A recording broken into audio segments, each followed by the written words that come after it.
It seems there's no stopping the Chinese giant as yet another mid-range phablet found its way to Philippine shores to try and take a chunk of the market share. Mabuhay Manila, this is Drew from ManilaShaker.com and welcome to our in-depth look at the Xiaomi Redmi Pro.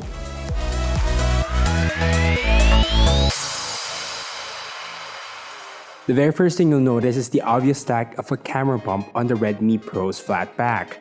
It's brushed aluminum that tapers off to the edge to meet the elevated front panel with subtle chamfering off the edges for extra grip. It's all slightly slippery and cool to the touch with noticeable heft that veers away from making you think you're holding a mid-range smartphone.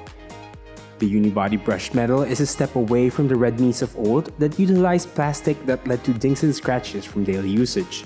The elevated front panel is protected by 2.5D scratch-resistant glass covering the ambient light sensor, LED notification light, and 5-megapixel camera on top, and the backlit capacitive keys flanking the fingerprint scanner embedded home button at the bottom. The volume rocker sits above the power button at the right panel, and the hybrid dual nano SIM tray can be found on the opposite end. The 3.5mm audio jack is housed above, beside the infrared blaster and its dual bottom firing speakers flanking the USB Type-C charging slot to round out the ports. The fingerprint scanner works fast and quite accurate, though not as fast as those that can be found on flagship devices. This can be achieved through pressing on the home button from a lock screen.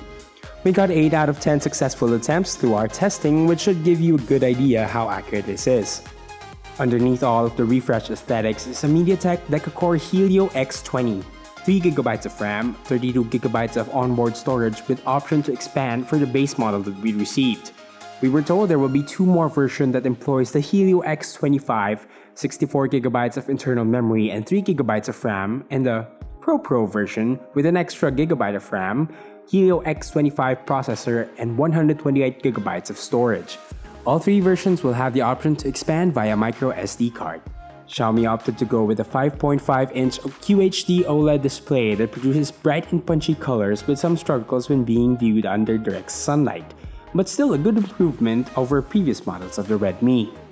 An obvious interesting choice for the Redmi Pro is the main camera setup at the back. Rather, cameras. Yes, there's 2 of them. The first, or the main shooter, is a Sony 13-megapixel camera and the bottom one is a 5-megapixel Samsung camera. The purpose of the second shooter is for depth of field and that adds blur to parts of the image not being focused on. This can be achieved through Xiaomi's proprietary camera app through a slider to give you some handle on focusing. The dual camera setup is good in taking daylight shots, focusing on natural colors, leaning on blues and yellows for some scenarios. HDR mode improved on the experience a little bit, but the difference was very minimal. The Redmi struggles in low light shots, however, with red and green noises apparent in the final image output and the occasional blur.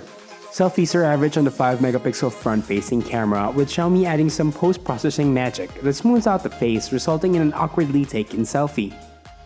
Videos max out at 1080p at 30 frames per second with average overall performance, especially with a lack of optical image stabilization that makes videos stutter and shake.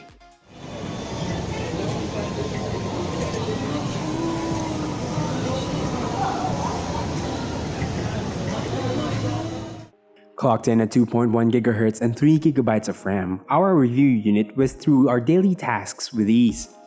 The skinned Marshmallow Me UI, however, ate up some of the RAM that stalled when demanding apps were queued, and this is more apparent when multitasking is needed. It can, however, play NBA 2K16 set on max settings, so that should give you a good benchmark on the playtime department. While we're at it, the MIUI is a hit or miss depending on the user. The aesthetics agree with some, converting from an iDevice, and fails for Android fanatics with the absence of an app drawer. Some of the animations feel sluggish, like calling up the power options for example, but it comes down to personal taste and preference. You'll be glad to hear that Xiaomi bumped up the battery to a whopping 4050 mAh battery that can last the whole day easily. The absence of quick charging will mean waiting a painful 1 hour 15 minutes for a full charge on its 2 amp power brick. Speakers were loud with a tiny bit of struggle on full blast, and being placed on the bottom mean it will impede immersing yourself in full entertainment mode. All in all, above average speakers on a mid-range smartphone.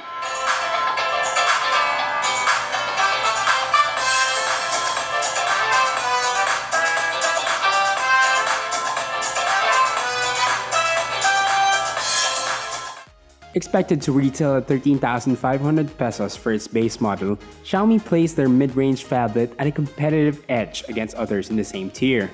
All in all, a good choice for people looking into performing budget phones with some nifty tricks. What do you think of the Redmi Pro? Let us know in the comment section below. For the latest in tech, keep it locked in on ManilaShaker.com. Once again, this has been Drew. Mabuhay, Manila.